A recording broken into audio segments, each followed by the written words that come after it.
Coucou tout le monde, j'espère que vous allez bien. Je vous retrouve aujourd'hui pour vous montrer une carte cascade que j'ai réalisée pour le nouvel an. Donc là, tout d'abord, je vous montre un petit peu le matériel que je vais utiliser, enfin pas le matériel, mais le papier que je vais devoir utiliser. Donc j'ai préparé à l'avance pour gagner du temps pendant la vidéo et puis pour éviter de faire trop de coupes aussi durant la vidéo parce que ça fait quand même pas très propre, je trouve. Et je vous mettrai dans la barre d'infos, je vous mettrai les mesures du tuto que j'ai utilisé, peut-être éventuellement les instructions si ça vous intéresse. Donc là, tout d'abord, j'utilise ma petite bande de papier que je mets à 2 centimètres du bord du bas et je marque pour mettre, enfin, je fais mes encoches au scalpel pour mettre mes attaches parisiennes pour le maintenir. Donc vous pouvez aussi maintenir votre petite bande de papier avec des agrafes, ça fonctionne. La seule chose, c'est qu'en fait, il faut qu'on puisse passer quelque chose entre les deux morceaux de papier. Alors si vous faites avec des attaches parisiennes, je vous suggère de les mettre, de les tourner d'un quart de tour quand vous faites votre encoche, c'est-à-dire d'ouvrir les pattes dans le sens de la hauteur et non dans le sens de la largeur comme je l'ai fait. Puisque vous allez voir que j'ai dû en fait couper avec une pince coupante les pattes qui dépassaient, puisque je les ai mis forcément près du bord. Donc voilà, donc après bon, si ça vous dérange pas de couper les petites pattes, c'est pas gênant. Donc voilà, une fois ceci fait, je prends ma grande bande de papier et je marque les plis. Vous vérifierez dans la barre d'infos, normalement c'est 5, 7, 9 et 11 centimètres, donc de chaque côté, hein. Voilà, et je marque mes plis donc avec le dos de la lame comme d'habitude.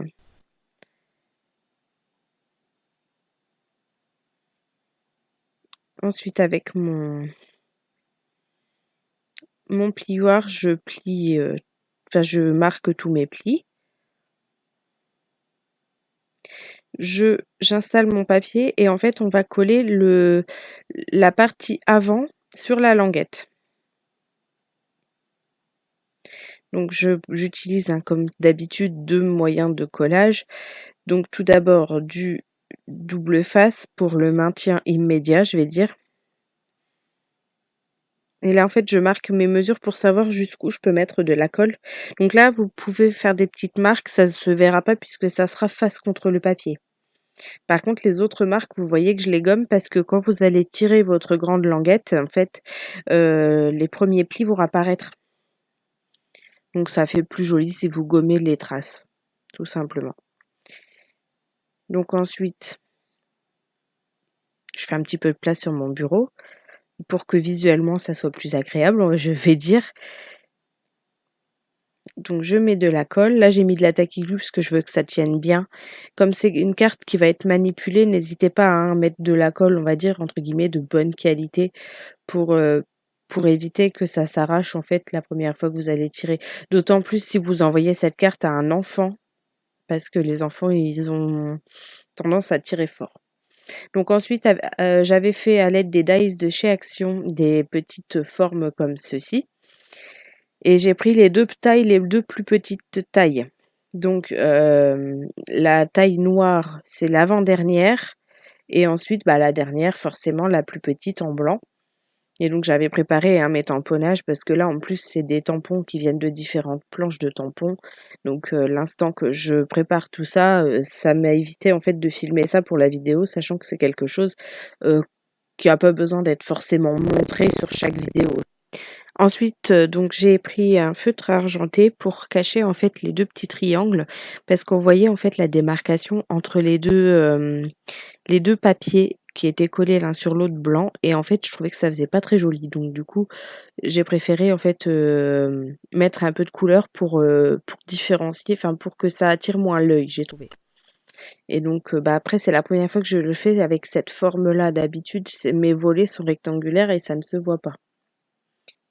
J'ai refait une carte, en suivant, cette, carte-là et en fait, j'ai marqué directement comment dire? Où arrivait ma forme et j'ai coupé les 2 triangles, donc ça fait plus joli esthétiquement, ça se voit moins.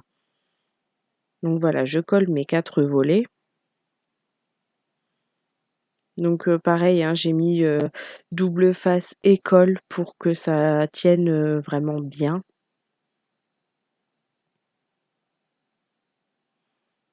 J'ai toujours peur, dans ce genre de création que dans le temps ça tienne pas bien et on m'avait dit que le double face de chez Action avait une mauvaise tenue dans la durée. Alors je sais pas si c'est vrai parce que j'ai pas assez de recul sur l'utilisation du double face de chez Action, mais après, c'est enfin je trouve que là du coup, c'est mieux d'utiliser un double face qu'on sait qui tient bien, quoi. Donc ensuite je vais coller ma base de ca mon fond de carte sur ma base. Et donc là, pour cette partie, je vais utiliser de la colle en bâton, UU parce que j'ai peur qu'avec la tacky glue ça gondole et moi en fait je mets pas les doigts dans la colle, je déteste ça et du coup j'avais pas spécialement d'outils pour, étaler la colle. Donc quand je peux, j'évite d'utiliser la tacky glue sur des grandes surfaces parce que j'ai l'impression que ça fait gondoler le papier, ça se voit après. Donc là, pour cette utilisation, je mets la colle en stick. Après moi, la colle comme ça, j'ai pas de souci avec, hein, franchement, donc là, je vérifie le sens d'ouverture de ma carte et je colle ma mon fond directement, correctement sur ma base et voilà, notre carte est terminée. Quasiment terminée, pardon. Donc là, en fait, je vais, percer un trou en bas de ma grande bande de papier. Donc là, j'utilise la Crop-A-Dile, hein, comme d'habitude et je vais mettre un petit œillet, mais vous êtes pas obligé d'en mettre, ainsi qu'un ruban. Donc là, je vérifie que c'est bien, la bonne configuration pour un petit œillet et oui, c'était déjà en place. Donc je mets mon œillet correctement. Si je mets sur le côté presse, hein, c'est beaucoup mieux, hein, évidemment. Donc là, cet œillet, je sais pas pourquoi, j'ai eu beaucoup de mal à l'ouvrir correctement, mais je sais pas. Donc je remets évidemment la bébête dans sa boîte et là, en fait, je prends donc un petit ruban, là, c'est un style ruban, qu'on trouve dans les vêtements, vous savez, pour, tenir sur les cintres. Bah, moi, je les garde pour ce genre de petites choses, voilà, c'est très bien et puis ça c'est des beaux petits rubans. Donc je fais un petit nœud classique. C'est juste pour faciliter la trappe, enfin oui, la trappe au bout, quoi. Donc là, avec un briquet, je brûle les bouts, mais il faut y aller vraiment tout doucement pour éviter que ça fasse une grosse boule de matière. Et puis donc, je vous montre le résultat et voilà. Et je vous ai mis donc des photos, de chaque petit onglet. J'espère que cette vidéo vous a plu. Je vous dis à très bientôt pour une nouvelle vidéo.